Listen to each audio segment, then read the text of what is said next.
The second thing I just want to make sure that I talk about up top and then take your questions is entitlement reform. Now, this is the first speech I gave in this national conversation we're going to have about where our country's headed, and here's why. Because 71% of the current federal budget is spent on entitlements and debt service. 71% of the current budget, entitlements and debt service. When John Kennedy was elected president 55 years ago, 26% of the federal budget was entitlements and debt service. We have reversed it. Reversed it. And the worst thing about this is that even at spending 71%, we're running out of money. Harvard and Dartmouth just put out an independent study that said that Social Security will be bankrupt in 7 to 8 years, not the 15 years the federal government's telling us. And why? Because they said that the federal government has overestimated fertility and underestimated life expectancy. It's a bad combination for Social Security. Overestimating fertility and underestimating life expectancy. Let's talk about it, because we need to. The average life expectancy of a woman in America now is 83 years old. The average life expectancy of a man in America now is 79 years old. I see some ladies smiling out there. Now, don't smile too much, because 10 years ago, it was a 6-year difference. Now, 10 years later, it's a 4-year difference. We are catching up to you. It may mean the 4 years you were hoping to have off from us, you're going to lose those. You may be stuck with us the entire time. Here's the thing. These programs were created at a time when life expectancy for men and women were in our mid-60s. Now, it's a blessing. It is a blessing that we're living longer, better lives. But we need to understand that because we're living those longer, better lives, we have to make changes to these programs, because they're going to go insolvent if we don't. And, you know, the thing is, we've got a choice to make. Do we change the programs, or do we have a massive tax increase today on the American people? I don't think our economy can sustain that. I don't think that's what we should be doing. When we can change these programs in ways that are fundamentally fair to the people who are on them now and to the people who will collect on them in the future.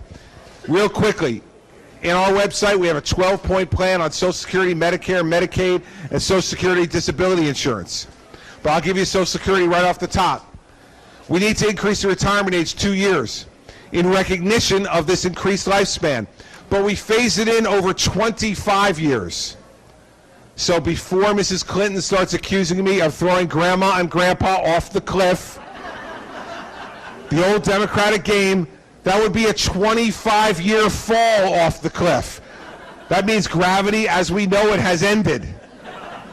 25 years. I would be 77 years old by the time the 2-year phase-in ended. So this is gradual, and people have an opportunity and time to adjust to it. Second, we need to means test Social Security, everybody. And here's what I mean by that.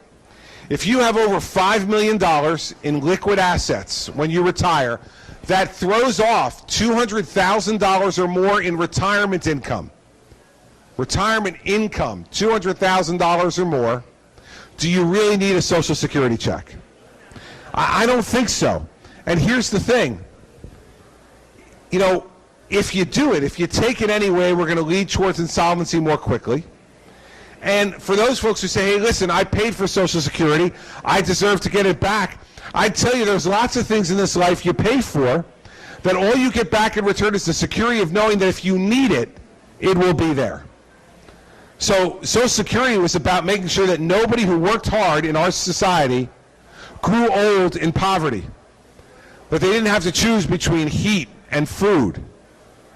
If you're making $200,000 a year or more in retirement income, from $5 million or more in assets, liquid, not your home, liquid assets is throwing off income. Well, you're not going to grow old in poverty. You're not going to pick between heat and food. And the fact is, you're to be commended for it. You did a great job in your lives to be able to do that, and the country gave you great opportunities to be able to do that. But, you know, there are lots of things that we give away in return for knowing that we get the security. Let's talk about homeowners insurance, for instance. We all buy it, and in case our house burns down, we know it's going to be there to help us rebuild our home. But let's say nothing bad happens. In 30 years, you live in your home, and then you go to sell it. Do you go back at the closing and get the insurance company to come and say, by the way, I made no claims over the last 30 years. I was a great customer. I paid every year. I'd like my money back. The insurance company, after they got done laughing, would say to you, no, you don't understand. The deal was you put your head on the pillow every night knowing that if you needed it, we were going to be there. Social Security needs to be the same way. And we need to do that without increasing taxes on everybody across this country to pay for it. Now, many of my advisors said to me, don't talk about entitlement reform. It's the third rail of American politics. If you touch it, you die. So I decided, heck, we're going to hug it. We're not going to touch it. Because if we don't talk about what we're spending the 71% on, you've got no business hearing from me on what I want to do on the 29%. Because the 29% will get squeezed out within 20 years. In 20 years, we're going to be spending everything we spend today at the current rate just on Social Security, Medicare, Medicaid, and service on the debt.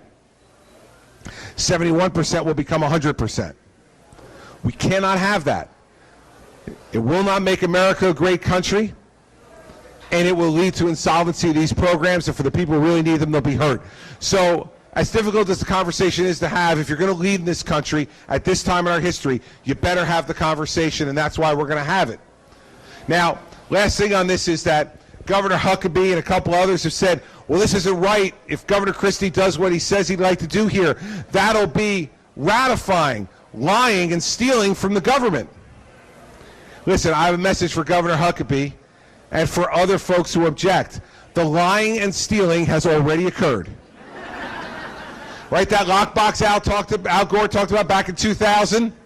Right, that money? The only thing in the lockbox is a stack of IOUs. The government's using your payroll taxes now to spend on other things, and they're giving you an IOU in return. So the lying and stealing has already occurred. We now need to deal with it, and deal with it honestly and directly, so that our children, our grandchildren, our great-grandchildren don't wind up paying for our sins. It would break the most sacred promise we have between ourselves and the next generation in this country, that we would leave this place better for the next generation that was left to us. We know our parents and grandparents did that for us, and we don't want to be a part of the first generation who breaks that covenant. And if we don't want to do that, then we've got to tell the truth and deal with this problem up front.